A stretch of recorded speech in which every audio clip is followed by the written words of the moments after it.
Bibigay kami ng sulat kay General Bronner. Bibigay kami ng sulat sa kanya para higayatin namin siya na sumama sa atin.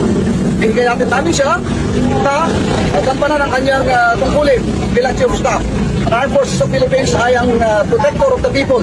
So itiniman namin sa kanya na protektahan niya yung mga mamamayan dito sa ginagawang protesta ngayon. Dapat matuldukan na itong kawalanghyan ng ating mga congressman, mga tao sa gobyerno.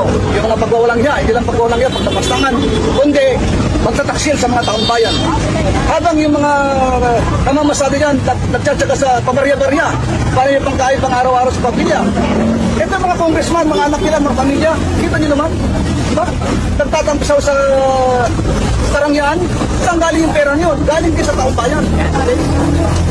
Saan galing yung pera nyo? Galing sa pera na inutang ng gobyerno. Sino magbabayad ng mga utang na yun? Tayo rin, mga mamayan din. Ito yung ginagamit namin ng takaw nila, ginagamit nila sa pangsariling kapakanan. Hindi nila ginampanan yung kanilang tungkulin bilang mga manunungkulan sa atin. Hindi, tayo ay, hindi lamang tayo nilapastangan, tayo ay pinagtaksilan ng mga yan. Bibigay kami ng sulat kay General Bronner. Bibigay kami ng sulat sa kanya para higayatin namin siya na sumama sa atin.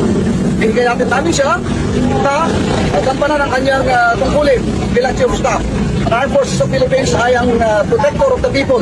So itiniman namin sa kanya na protektahan niya yung mga mamamayan dito sa ginagawang protesta ngayon. Dapat matuldukan na itong kawalanghyan ng ating mga congressman, mga tao sa gobyerno. Yung mga pagwawalanghyan, hindi lang pagwawalanghyan, pagtapastangan, kundi magtataksil sa mga taong bayan. Habang yung mga namamasada dyan, nagtsatsaga sa pabarya-barya, para yung pangkain pang araw-araw sa pamilya. Ito mga congressman, mga anak nila, mga pamilya, kita nyo naman, diba? Nagtatampisaw sa karangyaan, saan galing yung pera nyo? Galing din sa taong bayan. Saan galing yung pera nyo? Galing sa pera na inutang ng gobyerno. Sino magbabayad ng mga utang na yun? Tayo rin, mga mamayan din.